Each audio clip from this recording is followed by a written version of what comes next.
Hey everybody! So about a week ago, I went to see Fantastic Four First Steps, and me and my friends were the only three in the movie theater. It was pretty fun. Now the hype for this movie was pretty high.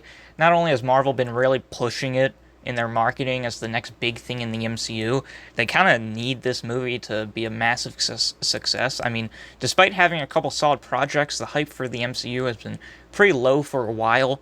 The term superhero fatigue gets passed around a lot, and I don't really think it's like real. If movies like Guardians of the Galaxy 3 or Superman have proven anything, it's that the real fatigue is in films that only truly exist to set up future projects. If you make a standalone solid superhero movie, audiences will still go see it. Also, we've never really seen a good or accurate representation of Marvel's first family. I mean, I personally like the 2005 Fox movie, but I also have big dumb baby brain, so yeah, I shouldn't be taken too seriously when it comes to these things. Honestly, the best Fantastic Four movie is still The Incredibles. First Steps makes the smart move of being set in its own universe, which is the right call for a number of reasons. Number one, it tells the audience they can throw all that MCU multiverse shit away and just enjoy this movie as its own thing.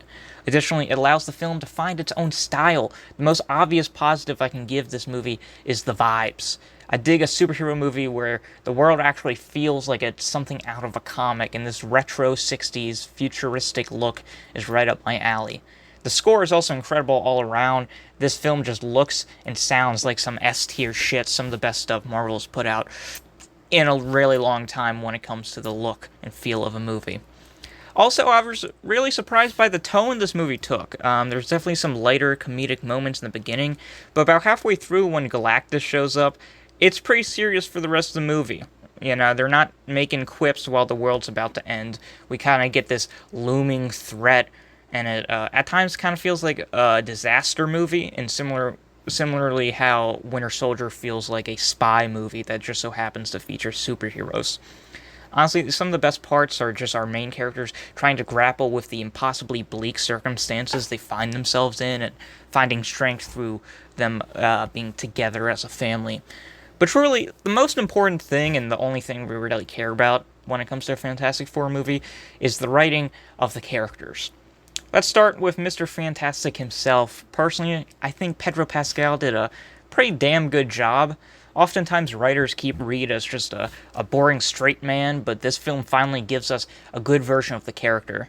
Reed Richards is kind of like the original Iron Man in a sense, a genius who places the state of the entire world on his shoulders.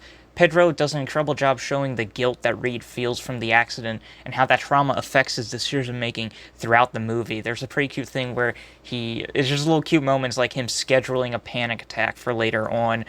I wish they leaned a little bit more into Reed being awkward, because personally, my favorite version of Mr. Fantastic is one where he's just kind of a little freak, but I guess Pedro is just too cool for that. And the real MVP of the movie is Sue Storm. She's been dealt probably the worst hand when it comes to adaptations and mischaracterizations, both in the comics and games and movies. She's just kind of seen as the girl one, but that's so disrespectful to what her actual role is in the grand scheme of the Fantastic Four. I mean, she's the kind of the heart and soul of the group. She's the one that keeps the other three together, and even though she's not the leader per se, she's probably the most important part in keeping the Fantastic Four from just falling apart completely. She basically also takes the role of de facto lead main character in this movie. Because obviously Galactus wants her baby, it kind of makes her have the most agency in the plot. And Vanessa Kirby gives probably one of the best performances as just a mother desperately doing everything she can to hold on to her family in face of certain doom. Ah, fuck, I've said his name, god damn it. We're gonna have to talk about Doomsday later, aren't we? The most surprising performance, I think, from Joseph Quinn is as Giant Storm. He's still this hot-headed dickhead, but his jokes come across a lot less cruel than in previous movies. I mean, fucking the Michael B. Jordan version is brutal, man. About two guys, a girl, and the thing that nobody wanted. It's also nice that Johnny gets to actually contribute with his brain to the plot, unlike Ben Grimm, who is kind of the weakest link. Because, like, here's the thing. I know. Come on, give me a round of applause. Ben Grimm is everybody's favorite Fantastic Four member for a reason. The tragedy of how the accident has affected him, viewing himself as a monster before overcoming his insecurities with the love and support of his family. He's one of the first superheroes whose powers feel more like a curse than a gift. Before X-Men, before Spider-Man, we had the Thing as this sort of a cautionary tale of superheroes. But in this movie, we kind of get none of that. We get kind of little hints of his character. There's some nice bits where he's interacting in the streets with some kids. That's pretty cute. But I think the problem with the Thing is that it feels like he already went through his character arc before the movie happened. So now he's just kind of hanging around, which is fine, I guess. I like the performance. I think he looks incredible. He's easily the best looking Thing we've ever had. But yeah, it's just like every other character contributes to the plan to defeat Galactus, and the Thing is just kind of there. But the biggest problem I have with this movie is that there's clearly a bunch of shit that just got chopped up and cut out of the film.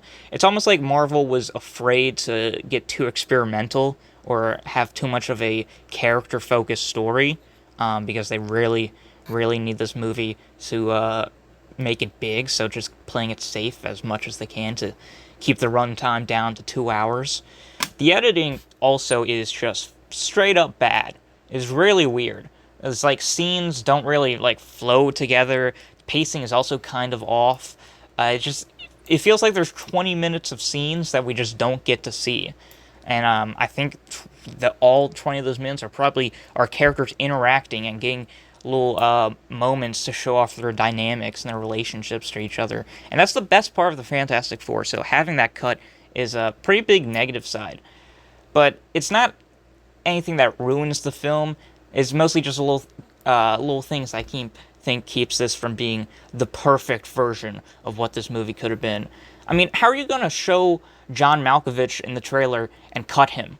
He was in Penguins of Madagascar, goddammit. I do love how we got a live-action version of Mole Man, though. The Fantastic Four have to convince him to allow New York to evacuate underground for the final battle, and Mole Man delivers this one line where he's like, "Aren't you gonna butter me up, Reed?" And I don't know why, maybe it's the delivery, but it's the best line, and he's the best character in the whole movie.